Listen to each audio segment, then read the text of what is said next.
पर ये बाधाएं नहीं है, ये डर है आपका।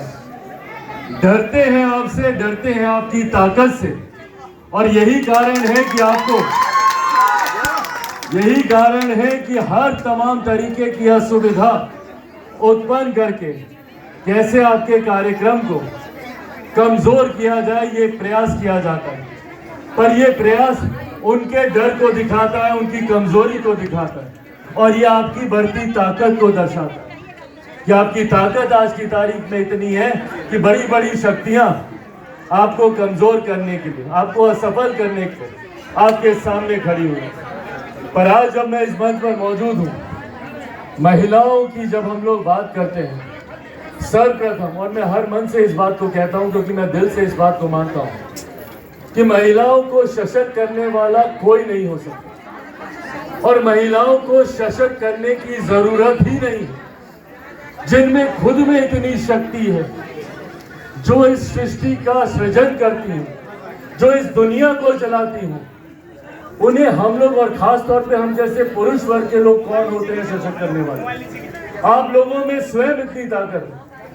नारी शक्ति के रूप में अगर आप दैविक शक्ति में भी देखें तो एक दुर्गा माँ में ही इतनी शक्ति थी कि वो त्रिशूल को भी धारण करे और विष्णु जी के चक्र को भी धारण करे और ब्रह्मा जी के कमंडल को भी धारण करे। सिर्फ उन्हीं में ही ये शक्ति थी, नहीं तो किसी और देवता में नहीं।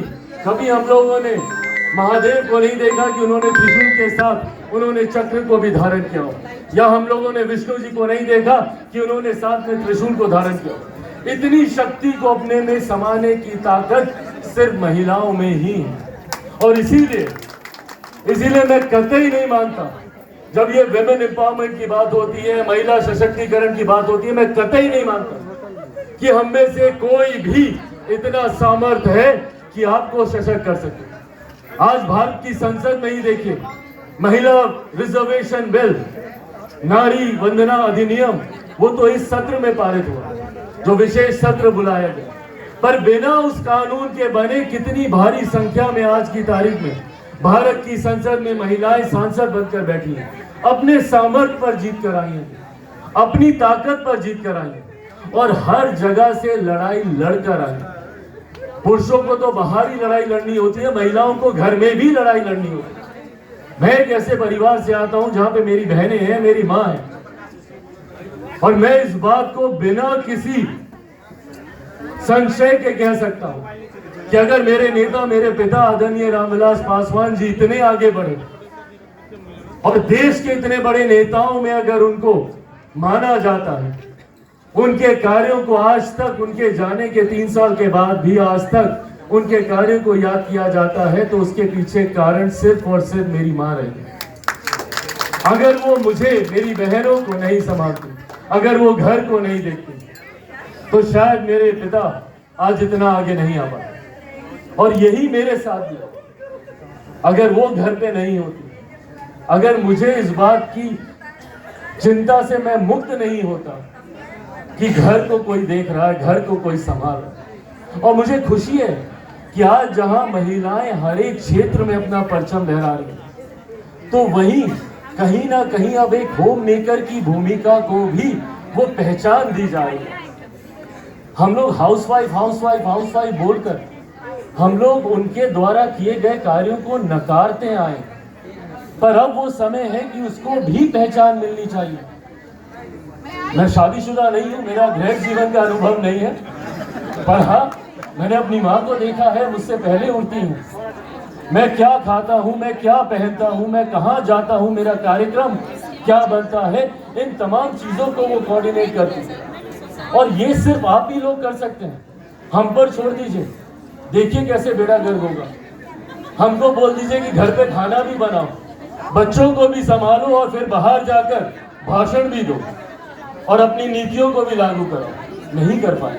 और ये आज मैं आप लोगों के बीचों से इसलिए नहीं कह रहा, मैं दिल से मैं मानता हूँ इस बात, और इसीलिए आप लोगों की ताकत को, आप लोगों की असीमित शक्ति को मैं सलाम करता हूँ। और खास तौर पे आपके इस मंच के तहत जितने विषय आपने उठाए हैं, मैं उसको सलाम करता हूँ। और ये विश्वास ये विश्वास आपको दिलाकर जाना चाहता हूं। आज आने में थोड़ी कठिनाई मुझे जरूर हो रही थी, क्योंकि कुछ और महत्वपूर्ण कार्यक्रम लास्ट मिनट में ऐसे जुड़े जिसको छोड़ना मेरे लिए संभव नहीं था। राजनीति की दृष्टि से ये एक महत्वपूर्ण साल है। कुछ ही महीनों में चुनाव है और उसको लेकर कई बैठकों का दौर दिल्ली में चल रहा है, तो कुछ ऐसे कार्यक्रम आ गए थे जिसको छोड़ना संभव नहीं था। पर तमाम बाधाओं के बावजूद आज मैं यहाँ पर इस मंच पर सिर्फ इसीलिए आया ताकि आपको ये विश्वास दिला सकूं कि आपके हर संघर्ष में आप मुझे अपना दोस्त माने, अपना भाई माने, अपना सहयोगी माने। आपके हर संघर्ष में मैं, मेरी पार्टी लोक जनशक्ति पार्टी रामविलास मजबूती से आप लोग के साथ खड़ी है। ये विश्वास आप लोगों को दिलाकर जाना चाहता हूँ और आप लोगों का दिल से धन्यवाद करता हूँ कि आप लोगों ने मुझे ये मौका दिया कि मैं यहाँ पर आ सकूँ, आप सबसे मुलाकात कर सकूँ। मैं राष्ट्रीय अध्यक्ष जी का विभिन्न प्रदेशों से आए हुए तमाम प्रदेश की अध्यक्षों का, अलग अलग जिलों से, अभी कई जिलों के भी अध्यक्षों से मेरा परिचय हुआ, लखीसराय के, हाजीपुर से, कई जिलों के, यूपी से, झारखंड से, लखनऊ, बनारस, गाजीपुर, तेलंगाना से, बताइए, जम्मू कश्मीर से, तो देश के शहर बोले, अरे वाह क्या बात है, फिर तो हमारे गांव से आप, हाजीपुर से, गया से, वैशाली से, मधुबनी, कल हम मधुबनी जा रहे हैं, कल वहीं का हमारा कार्यक्रम है। तो यहाँ पर बिल्कुल संगम है ये, और ये ऐसा खूबसूरत संगम है जहाँ पे देश भर की शक्तियाँ एक साथ हुई हैं। और सोचिए जब ये तमाम शक्तियाँ एक साथ होंगी, मैं बिहारी हूँ, अपने प्रदेश के लिए रहता हूँ।